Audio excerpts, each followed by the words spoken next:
You can chain me, you can torture me, you can even destroy this body, but you will never imprison my mind. Hi everyone, my name is AK Aziz Khokar. I hope you are hale and hearty today. आज के class में हम idioms पढ़ेंगे. Anger के ऊपर, गुस्से के ऊपर idioms के बारे में हम पढ़ेंगे और जानने की कोशिश करेंगे कि इन एवरीडे लैंग्वेज में, in everyday use of idioms में जब हम गुस्से का इजहार करते हैं, when we express anger, family में या किसी बिजनेस ऑफिस, किसी पार्टनर या किसी इवेंट, होटल, किसी भी जगह पे जब हम गुस्से का इजहार करते हैं अपने फ्रेंड्स के साथ, फैमिली या किसी और के साथ, तो हम इडियमेटिक एक्सप्रेशंस में गुस्से का इजहार कैसे करेंगे, तो चलो सीखते हैं. जैसे इडियम नंबर फर्स्ट जो है वो है drive someone up the wall. अब इसकी मीनिंग हुई इसकी कि मेक समवन वेरी एंग्री, किसी को गुस्सा दिलाना. जैसे the neighbours loud music every night is driving me up the wall, driving me up the wall. अब जो मेरे नेक्स्ट में जो घर है या दफ्तर है फॉर एग्जांपल, या कोई भी चीज है, तो वहां से म्यूजिक की आवाज आती है इन अ लाउडर वॉइस, तो वो मुझे डिस्टर्ब करती है, तो मुझे बहुत ज्यादा गुस्सा आता है. तो नंबर इडियम 2 में ड्राइव और send someone round the band और ट्विस्ट. इसका मतलब हुआ make someone very angry. Again same meaning. Usage his lack of consideration is driving me round the twist.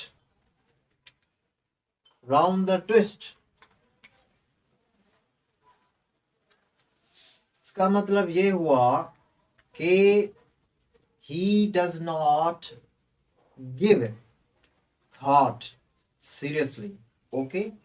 तो इसलिए वो मुझे गुस्सा दिलाता है, क्योंकि he is not always careful. Next idiom में rub someone up the wrong way. rub someone up the wrong way का मतलब हुआ make someone annoyed. annoyed का मतलब भी एंग्री होता है. जैसे Jack always manages to say something to rub his father up wrong way. मतलब जैक हमेशा कोई ना कोई ऐसी चीज कहता है अपने फादर से जिसकी वजह से उसके फादर को गुस्सा आता है.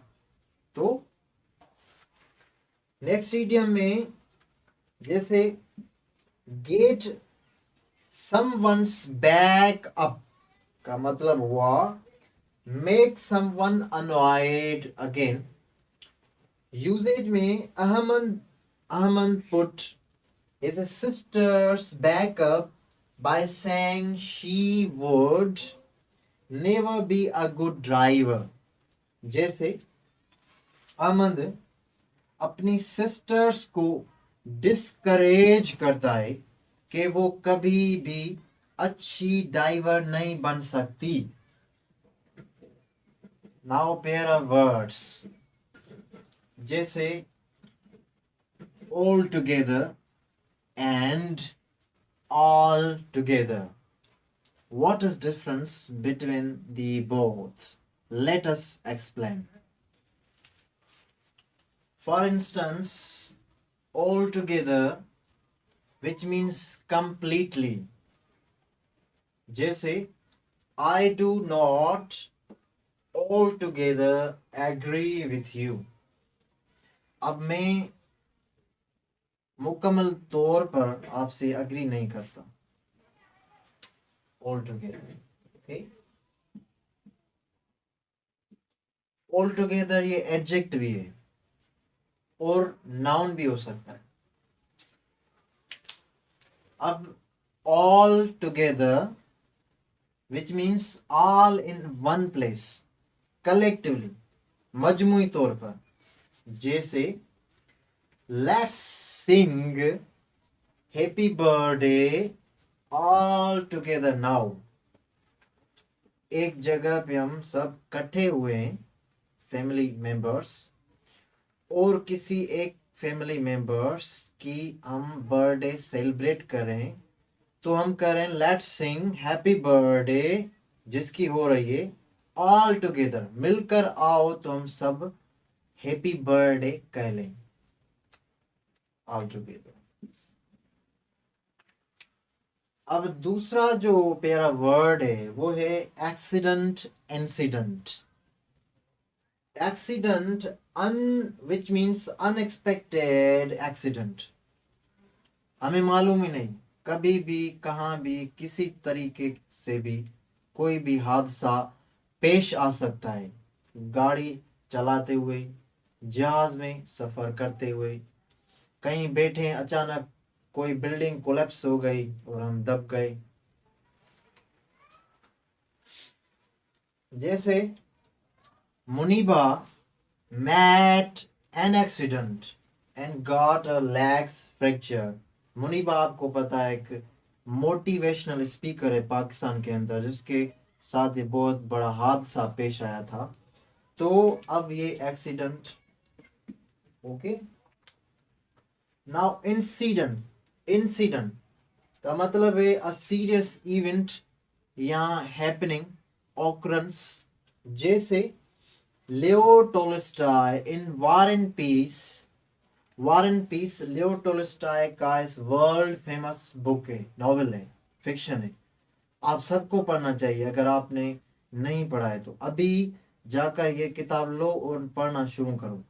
उसमें ये कह रहा है Leo Tolstoy War and Peace में कह रहा है कि has mentioned historical incidents. Historical incidents. तो ये आपका इंसिडेंट्स यूज हो गया सेंटेंस में.